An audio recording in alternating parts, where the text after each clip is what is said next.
The box showed up on my porch just before dawn. No return address, no note, just duct tape and dust. I thought it was junk mail, until I opened it and saw her name. Karen.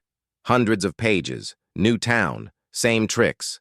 Fines, threats, photos. And one sticky note taped to the back that said, "Please help us." My stomach dropped. I thought the war was over, but it wasn't. She was back. And this time, someone else was trapped, just like we were. And I knew, either I stay silent, or I teach them how to fight. My name's Mike Walker. I'm 49 years old, divorced, no kids, former regional operations manager at a logistics firm in Atlanta. For a while, I thought I had life figured out. I had the house, the job, the routine, but over time, the hours got longer. The conversations with my wife got shorter, and eventually, one day she just left. No big blowout, no screaming, just a note on the kitchen table that said, "I'm tired of waiting for you to come home." After that, I threw myself into work. Didn't leave the office until late. Slept on the couch more than my own bed. Then, out of nowhere, the company downsized. 20 years of service reduced to a severance packet and a box of personal items. Just like that. No kids to anchor me, no real friends in the city left.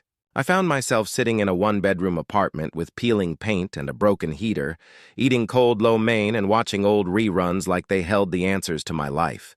My phone barely buzzed anymore, and when it did, it was spam or some app reminding me my credit score had dipped again. So I left. I packed what I could fit in my old truck and drove 4 hours back to Whispering Pines, the rural town where I'd spent my childhood summers. Back to the only place that ever truly felt like home, my grandparents' farm. It smelled like hay, rust, and the faint scent of honeysuckle that drifted from the wild bushes near the back fence. The air was cooler here, less judgmental. It didn't care about resumes or failed marriages. It just let you breathe. The farmhouse was old but sturdy. Red tin roof, wide porch, and enough creaking floorboards to betray any midnight snack run. My grandfather built most of it himself. After serving 2 tours in Vietnam and working the midnight shift at the steel mill for 3 decades, he believed in things you could build, fix, and protect. That included the massive steel fence he erected around the property. 8 feet tall, thick gauge metal with sharp finials at the top that looked more decorative than they actually were. He told me once, "You never know what kind of trouble tries to cross a line, so make sure your line is clear." That fence? It was his legacy. And apparently, it was a problem. Because a few weeks after I moved in, she arrived. Karen Williams. You ever meet someone who doesn't need to say a word before you instantly know they're trouble? That was her. Every inch of her screamed control, from her ironed-to-death powder blue pantsuit to her matching pumps that clicked across pavement like they were sounding a warning. Her hair was a flawless blonde bob, shoulder length and frozen stiff with enough hairspray to withstand a hurricane. Her lips were painted a harsh mauve, drawn into a permanent scowl, barely hidden beneath a fake smile. She wore sunglasses on her head like a tiara and held her clipboard as if it were a sword. Her voice, when she finally spoke, had that high-pitched brightness that managers use when they're about to fire you, but still want you to leave politely. She drove a white Lexus SUV that gleamed like a showroom model even on dirt roads. Its license plate read KRNSLA, her twisted idea of humor. She patrolled the neighborhood daily like it was her kingdom, and the rest of us were unruly peasants in need of reform. Our first encounter wasn't planned. She didn't knock, didn't introduce herself with any real courtesy. She simply appeared at the edge of our property, arms crossed, scanning the yard like a health inspector looking for violations. I was fixing the outer garden fence when I noticed her, a stiff silhouette in pastels, clutching her clipboard like a weapon. One hand tapped impatiently against its edge with French manicured nails that glinted in the sun. "You must be the new occupant," she said, looking me up and down like she was inspecting livestock. "I live here," I said, straightening up. "This house has been in my family for 3 generations." She offered a smile so tight it looked painful. Lovely. I'm Karen Williams, HOA President of the Whispering Pines Preservation Committee. We do our best to maintain order and uphold neighborhood standards. There was a pause. I didn't respond. She took that as an invitation to step closer. I'm afraid your fence poses some challenges, she said, waving vaguely toward it. It doesn't quite conform to the visual harmony we promote in Whispering Pines. It's imposing, intimidating even, not very welcoming. It's a fence, I said. It keeps things in, and other things out. Karen tisked, tilting her head like I was a stubborn toddler. Well, the HOA bylaws are quite clear. All perimeter structures must be under 6 feet and constructed from approved materials. Yours looks like something guarding a military base. Have you even submitted an architectural compliance form? I didn't know I needed to. This fence has been here since before I was born. She clicked her pen and scribbled something on her clipboard. I'll leave you a notice. We'll expect progress by the end of the month. After that, we'll have to begin formal proceedings. I narrowed my eyes. This property is private. My grandfather built that fence himself. He had every legal right to do it. Karen's tone sweetened, but it didn't soften. Yes, but we have standards now. And your grandfather, as admirable as he may have been, is no longer the determining voice in how the neighborhood is shaped. We're trying to move forward. I could feel my blood heating. You think this place needs fixing? She smiled again. No, just updating. And with that, she turned around and strode off down the gravel path, her heels clicking like an executioner's drumbeat. I watched her go, fists clenched so tight my knuckles popped. Because in that moment, I knew what she really meant. She didn't see this land as home. She saw it as an eyesore. And me? I was just another problem she was going to make disappear with bylaws and citations. But she picked the wrong man to push. The day after Karen's little visit, I found a manila envelope stuffed inside my mailbox. No stamp, no postmark. Just my name scribbled in overly neat handwriting and the HOA logo printed in the top corner like a badge of authority. Inside were 7 pages of violation notices. 7. Each one typed in official-sounding language, citing obscure subsections of some HOA covenant manual I had definitely never agreed to. Violation number 1. Fence exceeds permitted height. Violation number 2. Use of unapproved materials for fencing. Violation number 3. Presence of visible agricultural equipment within line of sight from the road. Violation number 4. Paint discoloration on structure exterior. Violation number 5. Unregistered livestock, referring to 2 of our free-range chickens. Violation number 6. Non-compliant mailbox design, hand-painted by my niece for Grandpa's birthday. Violation number 7. Unauthorized vegetable garden layout. I stared at the papers for a long minute, my hands shaking with a cocktail of rage and disbelief. It was like she'd combed over the property with a magnifying glass just to find things to hit me with. And I hadn't even been back home for a full month yet. The ink on my change of address form was barely dry. That night, Grandpa and I sat at the kitchen table, the letter spread out between us. The farmhouse creaked in the evening wind like it was listening. He didn't say much at first, just rubbed his temples and looked at me with eyes that had seen wars, economic crashes, the deaths of friends, and the slow loss of dignity that comes with age. She's testing you, he finally said. She wants to see if you'll fold before the first hand is even dealt. I looked out the window. Karen's white Lexus was parked down the street again, headlights off, just sitting there, watching. The next day, things got worse.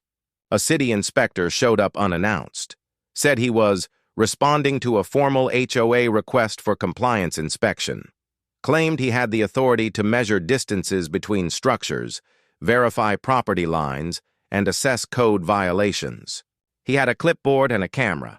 He didn't ask for permission. He informed me he was stepping onto our land.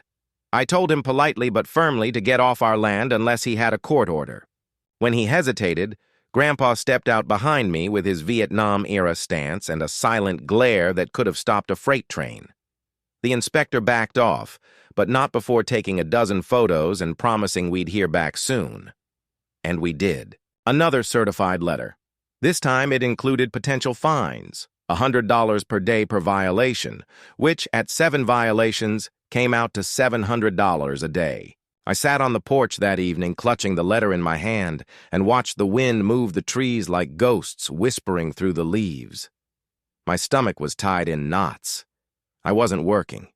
Grandpa's pension barely covered essentials, and Karen knew it. That was the part that hurt the most. She knew. That weekend, while I tried to mow the overgrown grass with the old push mower, she pulled up in her Lexus like a shark circling a sinking boat. She rolled her window down just enough for her voice to carry. "Just so you're aware," she chirped, "our next board meeting is on Tuesday. If you want to plead your case, we expect a full presentation, documents, photos, estimates. If not, well, the penalties escalate." She smiled. That same tight, practiced smile that never touched her eyes, then drove off like nothing about what she said could destroy a man's home. That night, I snapped. I stood in the driveway, pacing. My jaw clenched so hard I thought my teeth would crack. My hands were fists, pressed so tight my nails cut into my palms.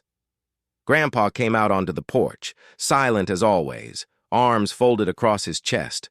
"I tried doing it her way," I muttered, staring into the dark. "I tried being reasonable." He nodded slowly. "She's not interested in reason. She's interested in control." I turned to him. "So what do we do?" He gave a small shrug. "We draw a line, and we dare her to cross it." The next morning, I drove 40 minutes to the nearest hardware store and bought 2 weather-resistant security cameras. Mounted them just inside the fence line. Nothing fancy, just enough to monitor activity and record timestamps. I also posted 2 small laminated signs. "Private property, video surveillance in effect." It felt good, like I was reclaiming something. Like I wasn't just sitting in a sinking ship, I was patching the hull. The response was immediate. Karen marched up to the property line in a powder-pink suit like she was leading a military parade. Clipboard in one hand, her other hand bouncing a pen against it with practiced irritation. She stopped short when she saw the signs. "You didn't file an equipment installation request?" she snapped. "It's inside the property line," I replied. "Totally legal." Her nose flared. She made a dramatic note on her clipboard and then did something that made my blood run cold. She pulled out her phone and took a picture of me. Not the property, not the fence. Me. Then she turned and walked away, her heels crunching gravel like gunshots. That night I sat at the kitchen table surrounded by folders, printouts, and open tabs on Grandpa's ancient laptop. I called the county office. I requested full documentation on our property's grandfathered status, lot lines, building permits from 1971, and exemption clauses buried in local zoning law. If she wanted a war, I'd give her one, with facts, proof, and patience. But Karen? She was done playing by paperwork. Because the following Monday morning I stepped outside with a cup of coffee in one hand and the intent to finally fix the busted gutter, and stopped dead in my tracks. The coop door was hanging open. Feathers littered the dirt, scattered, violent. One of our chickens was gone. I found the pile of feathers halfway down the gravel drive, like a warning left on purpose. There was no blood, no torn wire, just feathers, and a single pale footprint leading back toward the road. That was the moment I realized this wasn't about a fence anymore. This was a message. The feathers were still warm when I knelt beside them. No drag marks, no bite wounds, no signs of a predator. Just absence, clean and deliberate, like someone had picked up our Rhode Island red hen and walked away. That hen was my niece's favorite. She named it Dolly after the country singer and used to hand feed it grapes.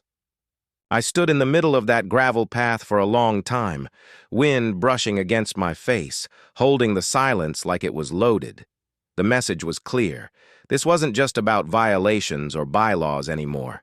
This was personal. Someone wanted to rattle me, and they were getting good at it. I walked back inside and found Grandpa cleaning the old Remington shotgun on the dining table. The same one he carried through his second tour. He didn't say anything. Just gave me a long look over the rim of his glasses. "You saw?" I asked. He nodded, placed the oiled cloth down, and said, "We're past paperwork now." That day, I added 2 more cameras. I didn't care if it made us look paranoid. I wanted full coverage. Angles from the barn, the garden, the back field. I replaced the batteries in every motion sensor Grandpa had installed years ago and started sketching a plan for a more active defense system. If Karen thought she could scare me off with psychological warfare, she picked the wrong guy. I didn't eat much that week, barely slept. My thoughts raced constantly, calculating angles, reading laws, backing up footage twice, 3 times. I wanted to catch her, not just scare her, catch her, on record, caught cold. By the time the HOA board meeting rolled around, I hadn't slept properly in 3 nights. Not because I was scared, but because my mind wouldn't stop racing. I spent every waking hour reading bylaws, municipal code, and watching old security footage. I printed everything, highlighted the key parts, and stapled it all into a presentation binder thick enough to be used as a weapon. The HOA meeting took place at the new community center, a glass and concrete box they'd installed at the edge of the neighborhood last year, conveniently right after Karen took office. When I walked in, every head turned. Most of the room was filled with newer residents, people with identical landscaping, matching shutters, and expressions that said, "He doesn't belong here." Karen stood at the front, arms folded, smug as ever. Her pantsuit was lavender this time, and her heels tapped the floor like an impatient metronome. "Mr. Walker," she said brightly, "thank you for attending. Please take a seat." I didn't sit. I dropped my binder onto the table with a loud thump. "I'm here to respond to the false citations issued against my property," I said, loud enough for the whole room to hear. Karen opened her mouth to speak, but I held up a hand. "I've brought photographic evidence, property maps, county ordinance documentation, and a notarized letter from the Planning Commission confirming our grandfathered status. That fence, legal. That equipment, legal. That mailbox, protected under local artisan exemptions. And the chickens?" I leaned forward. "We're registered with the county as a small-scale agricultural property. Everything you cited is invalid." There was a long pause. Karen blinked. Once, twice, then forced another smile. "We'll review the documentation and—" "No," I said. "You'll drop every citation. Today, or I go public." Gasps rippled through the room. Karen laughed softly. "Go public with what exactly?" I reached into my bag and pulled out a USB drive. "Surveillance footage showing you trespassing on private property, photographing me without consent, and something else." I paused. "2 nights ago, you, or someone acting under your direction, entered my property and took a live animal. That's theft and harassment, and I've got a motion-activated timestamp to prove it. You think this is about chickens and fences? This is about trespass, harassment, and a targeted campaign to force me off my own land. I have surveillance footage, I have documented violations, I have witnesses. If one more thing goes missing, one more letter shows up in my mailbox, or one more foot crosses my property line without permission, the next time I'm in a room like this, it won't be to present a binder, it'll be to present a lawsuit. And I won't be coming alone. I'll be bringing the sheriff, the county commissioner, and every local reporter who ever wanted a scandal to put their name on." For the first time, Karen's smile cracked. Her hand twitched. She looked at the other board members, but none of them moved. A man in a vest near the back muttered, "Jesus." Karen cleared her throat. Let's take a recess. 10 minutes." She walked out without looking back. I stood there, heart thudding, fists unclenching slowly. I wasn't just defending a fence anymore, I was defending a legacy, a home, a line that someone finally dared to cross. And now, it was my turn to push back. The 10-minute recess stretched into 30. Karen didn't return.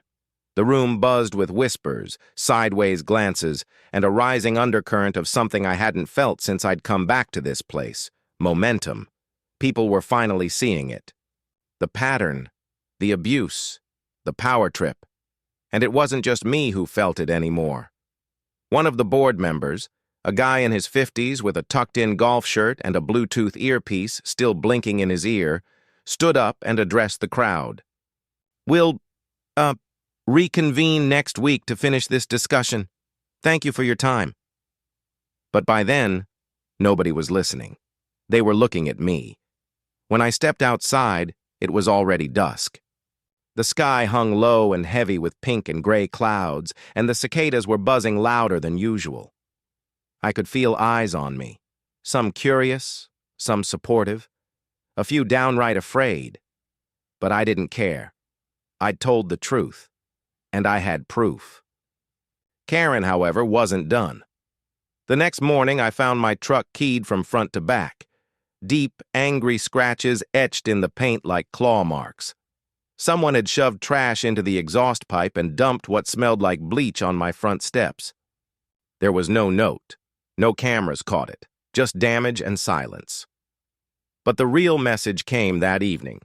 Grandpa and I were eating dinner, meatloaf and canned green beans, when the lights flickered, dimmed, and cut out completely.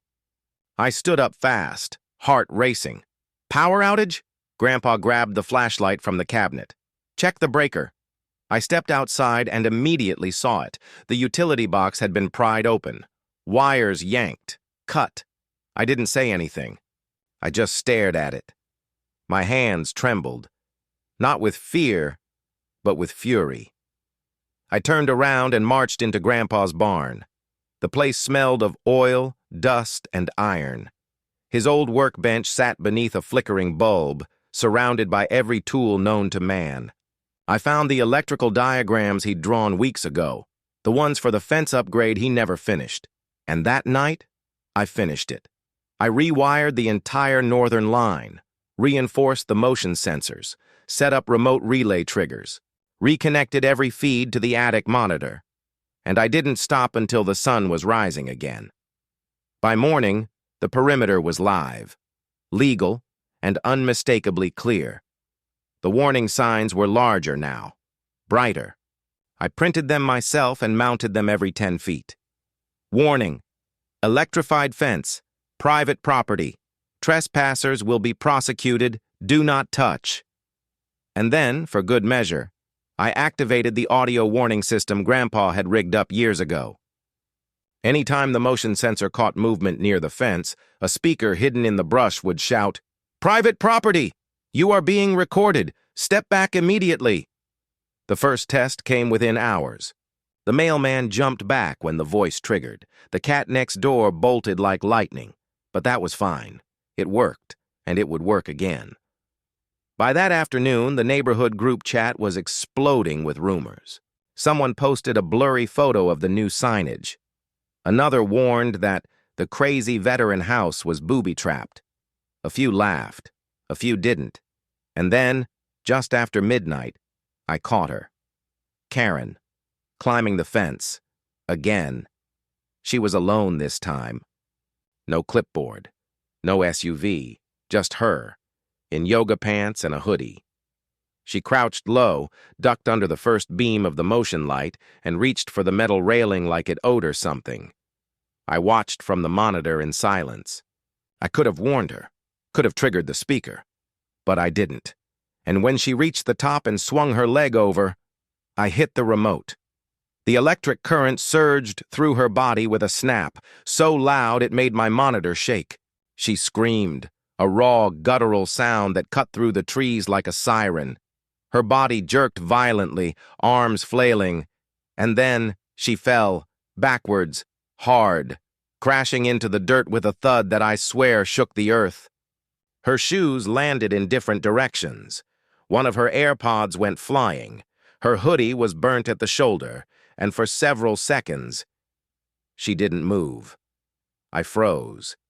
Not out of guilt, but because even I hadn't expected the image to look so final. Then slowly, Karen groaned, rolled onto her side, crawled. She used her elbows, one leg dragging, face twisted in pain. She didn't even glance back. I didn't go outside. I didn't need to. She got the message. And that fence, that was my line. Now the whole neighborhood would know exactly where it was. The morning after the incident, the sun rose in that strange, guilty silence that only happens after something big shakes the ground. It was golden and soft, the kind of morning that might have felt peaceful, if not for the scorched patch of grass just beyond our northern fence line, and the trail of dirty sneaker treads leading down the road like a story trying to erase itself. Karen's white Lexus was gone. So was she. There was no police report, no ambulance, no sirens, just nothing, as if she'd been erased by the same HOA she used to weaponize against the rest of us. But the silence didn't last long.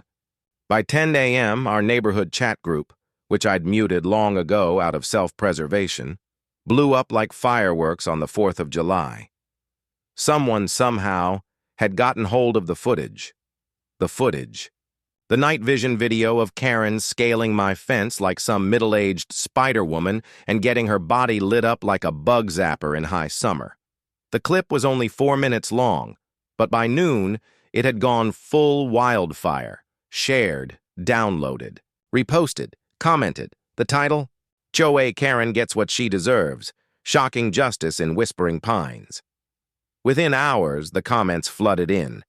She had it coming. This is why you don't mess with people's homes.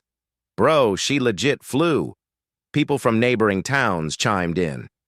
Former residents, even strangers who'd never heard of Whispering Pines, were debating whether or not I should be awarded a medal. That afternoon, 3 neighbors I barely knew stopped by. One brought me a 6-pack. Another brought brownies wrapped in foil with a note that said, "For the legend." The third, an older woman named Missy, who used to flinch every time Karen walked past, gave me a silent hug. Even Grandpa raised an eyebrow when he saw the line of folks at our driveway. Then the HOA did the one thing I didn't expect. They folded. At 4:36 p.m., a message hit everyone's inbox. Emergency HOA meeting tonight. Attendance strongly encouraged. Topic: HOA Presidential Review. I showed up. So did nearly everyone else. People came in couples, families, even dragging folding chairs. The community center hadn't seen this many residents since it was opened. No cookies, no lemonade. Just tension, murmurs, and printed screenshots of Karen's midnight Olympic fence routine. She didn't show. Instead, her friend, Margie Campbell, HOA secretary and lifelong Karen loyalist, stood stiffly at the podium, clutching a prepared statement with both hands. Her voice wavered as she read, "Due to recent events and ongoing recovery, Karen Williams has chosen to step back from her role as HOA president pending medical advice and attorney consultation." A few people muttered. Someone coughed sarcastically.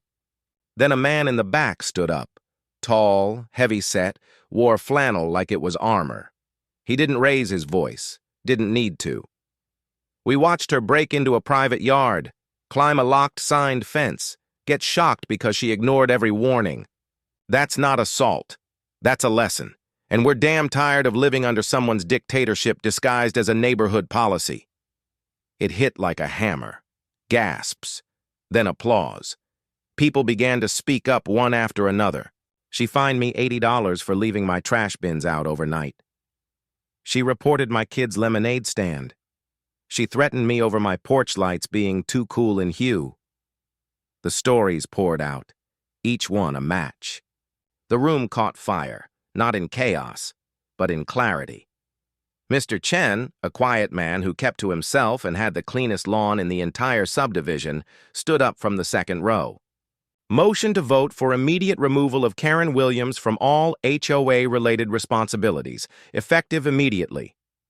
Someone seconded, then a third, then the room voted. 46 in favor, 1 abstained. Karen Williams was officially out. Mr. Chen was elected interim president. The first things he promised: no more anonymous citations, no property photos without consent, and a full review of every standing fine.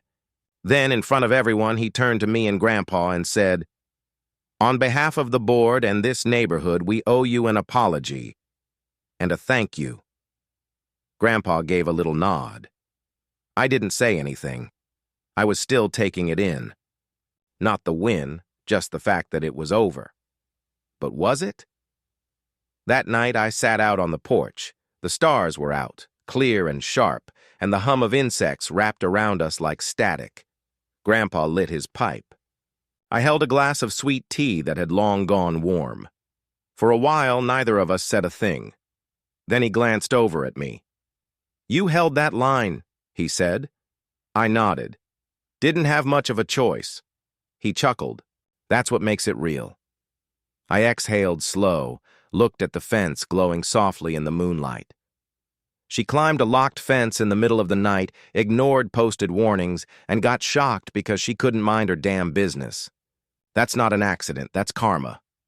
The fence still stands. The cameras still blink red in the dark. And the warning signs? They shine a little brighter now. Not because we want to fight, but because we're done losing ground. A week passed, then 2. And something subtle, almost sacred, began to settle over Whispering Pines. It was like the tension that had lived in the hedges and gutters and mailboxes finally let go of its grip. The neighborhood breathed, not loud, not with celebration, but with quiet relief, like a fever breaking. Lawns didn't look so manicured anymore, but in a good way. People started waving longer when they passed each other. Eye contact returned. Front porches, once ghosted and silent under Karen's constant surveillance, bloomed again with life. Flower pots, wind chimes, hand-painted welcome signs. The rules were still there, but they weren't hanging over people's heads like a noose anymore. Grandpa and I kept to our routine. Morning coffee on the porch, evening walks around the property. We weren't celebrities, despite what some folks whispered. But people looked at us differently now, with a nod of acknowledgement. With that subtle glance of shared understanding. Respect, maybe. Or just quiet gratitude. One evening, I caught Mr. Chen adjusting the new bulletin board near the community entrance. Where once Karen had posted laminated fines, he was now hanging flyers for a chili cook-off and a neighborhood cleanup day. "Different kind of HOA now," he said to me with a wink. "Hope you'll enter the cook-off." I shrugged, smirking. Only if Grandpa's my secret weapon. The house itself felt lighter, like it had exhaled. The grass had grown back where Karen fell. We never spoke of it. Just quietly reseeded the patch, raked it smooth, watered it in the evenings. One day, a wild daisy sprang up there on its own. Grandpa didn't pull it. Neither did I. The security system stayed in place. So did the cameras. But the signs? We made new ones. Still firm, still clear. But now, the bottom line read, "Respect goes both ways." Then came the letter. It was a Tuesday. Bright, breezy. I had just come back from the hardware store when I saw it in the mailbox. Plain white envelope, no return address. My name written in tight, looping cursive. I knew that handwriting. Inside was a letter. 3 pages, handwritten. From Karen. Her words were careful, but honest. The letter wasn't dramatic, wasn't manipulative. It was simply an apology. She admitted what we all knew. She had gotten lost in her role. Blinded by control, mistaken fear for order. She wrote about loneliness, about trying to fill space in her life with rules and power. And near the end, she said something I didn't expect. "I forgot what fences are for," she wrote.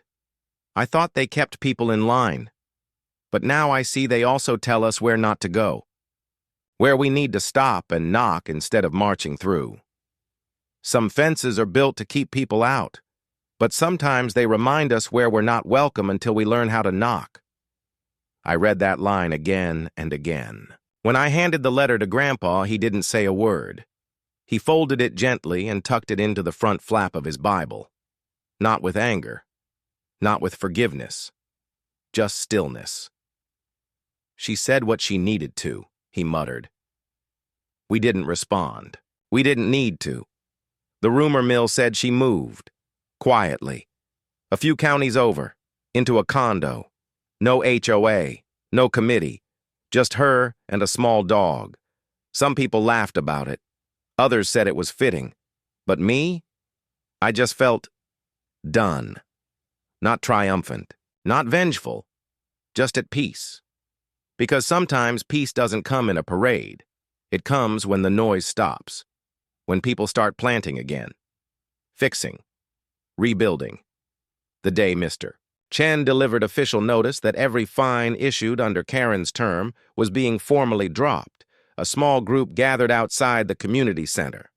Someone brought cupcakes. Someone else played guitar. A few kids danced on the sidewalk like it was summer break. And for the first time in what felt like forever, I smiled without hesitation. Later that night, I sat out on the porch with Grandpa. The stars stretched above us, clear and endless. Fireflies flickered near the fence line like sparks waiting to rise. Grandpa leaned back in his chair. The wood creaked like it always had. You did good, boy, he said after a long silence. I just didn't back down. That's what good is, he said. We both watched the fence. The metal caught moonlight like silver. The sensors blinked in steady rhythm. But there was no tension in them anymore. Only presence. And then I thought about everything. The fights, the meetings, the long nights with wiring diagrams, and the day I watched a woman fall from her own pride. And I said aloud, to no one in particular, because every neighborhood has a Karen. But not every neighborhood has someone willing to say, no more. The words didn't echo. They didn't need to. They just settled into the night and stayed there, like the fence, quiet, firm, and standing. It had been almost 3 months since Karen vanished from Whispering Pines like smoke off a cold chimney. People stopped mentioning her name. Her house sold quietly to a young couple from out of town who had no idea they were buying into local legend. The Lexus never came back. The HOA never spoke of her again. Even her old allies acted like she had never existed. Life went on. In the mornings, Grandpa and I sipped coffee on the porch without that hum of anxiety we'd carried for months. The grass was green, the fence was firm. The chickens clucked softly in the yard. And the neighborhood, once a tightrope of tension, finally breathed easy. Conversations happened again. Sidewalk chalk reappeared. A boy sold lemonade at the corner, and no one took his photo for a citation, until the box arrived. It was a crisp October morning, the kind that bites a little at the fingers but still smells sweet from the last dying breath of summer. I was out by the east fence clearing leaves when I spotted it, tucked behind the gate post like it had crept there by itself. A cardboard box, plain, unmarked, medium-sized, wrapped in a layer of duct tape and sealed with care that felt more like secrecy than packaging. I stared at it for a good 10 seconds, my breath catching slightly. It wasn't just the oddness of it. It was the familiarity, that same creeping feeling I used to get when I saw Karen's Lexus parked across the street with its engine still warm. Then I called Grandpa. He came out with that slow, methodical gait of his. No panic, just presence. He didn't speak. Just looked at the box, then at me, then back to the box. We brought it onto the porch and set it between us like it might be holding more than paper, more than information, maybe something radioactive, like memory. "What do you think?" I asked. He didn't reply. Just pulled out his pocket knife, the same one he'd used for decades, and sliced the tape in one clean stroke. Inside was a single, thick black binder. At first, it didn't look like much. Just printed paper, tabbed sections, dates, headers. But then I saw the names. Not ours, not Whispering Pines, other neighborhoods, other HOAs, dozens of documented violations, citations, fine reports, board minutes, meeting transcripts. Names of board members, recorded incidents, overreaches. The dates were recent. All of them bore the same signature, Karen Williams. She hadn't stopped. She'd relocated. There was more. Clipped to the back was a manila envelope, tightly sealed, like it hadn't been touched since the moment it was sealed shut. Grandpa handed it to me. I peeled it open and slid out a photograph. It was grainy, like it had been taken from a moving car or an upstairs window. But we both knew who it was. Karen, standing on a porch, clipboard in hand, sunglasses perched on her head like a crown of thorns. Her smile, thin, smug, familiar, stretched wide as she pointed something out to a man in khakis who looked like he didn't want to be there. She had started again. New town, new name on the sign, same tactics, same intimidation. And whoever had sent the box knew exactly what it meant. "I don't understand," I said slowly. "Why send this to us?" Grandpa stared at the photo for a long time. The porch was quiet except for the distant cluck of a hen and the rustling of leaves in the wind. "Because somebody over there is living what we lived, and they're not ready yet. But they will be." I flipped to the last page of the binder. Taped there was a sticky note. On it, a phone number. No name, just 3 words. "Please help us." We sat in silence for a long while. Later that night, I was still flipping through the binder. One HOA had over 90 citations issued in a single month. Another had footage, blurry, nighttime surveillance, of Karen photographing someone's backyard. A third had a page that chilled me, a handwritten note from a homeowner begging the board to stop threatening their elderly mother over her flower beds. And one document, it was a resignation letter, not Karen's, a homeowner's. He was selling, giving up, leaving the neighborhood he'd built his life in. A note at the bottom, scrawled in shaky penmanship, read, "It's not worth it anymore." That hit me harder than I expected, because I'd been there, right on that edge.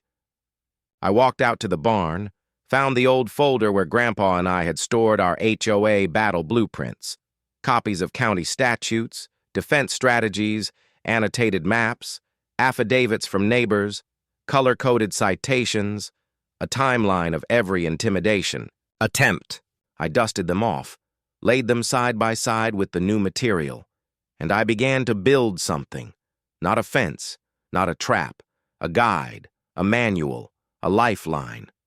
Page by page, I started organizing our story. What worked, what didn't. How to document. How to remain calm. How to stand your ground. How to push back legally, precisely, permanently. How to survive a Karen. Because someone out there was facing what we faced. And this time, I wasn't just going to watch. Grandpa came in around midnight, saw the table full of papers, highlighters, pens, his old Remington blueprint tucked under a notebook.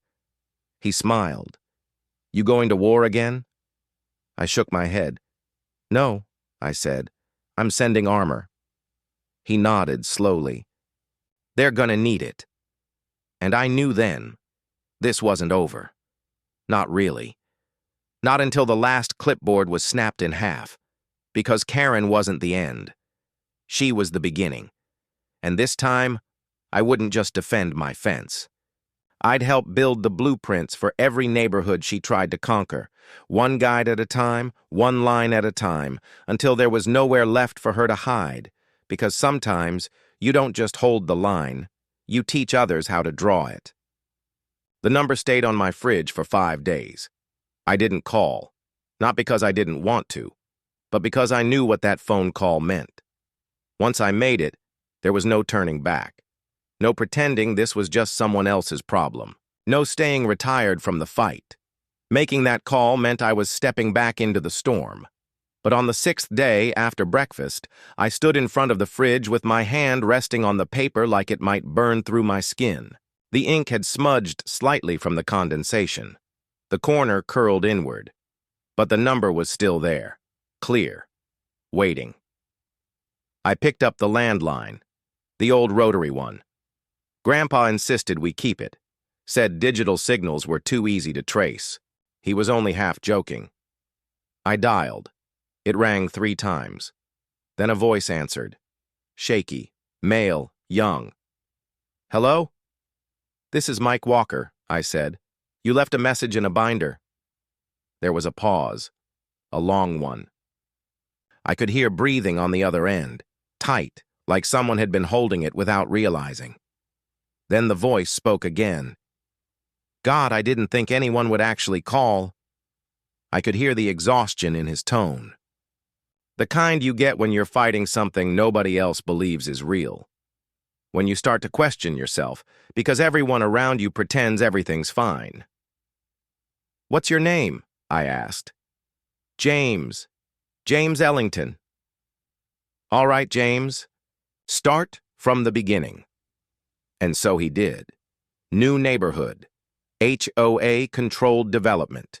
Initially welcoming. Well-manicured lawns. Smiling neighbors.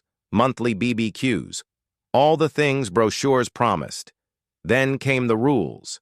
Then came the notes. Then came Karen. Yes, same name. Same wardrobe, if James was to be believed. Same tone. Same clipboard. The kind of woman who smiled while telling you your porch swing violated Code 3.2.1. The kind who started sentences with, according to the bylaws, and ended them with threats wrapped in paperwork. She fined me $250 for leaving my trash bin visible for 26 minutes past collection, he said. 26 minutes. I was at work.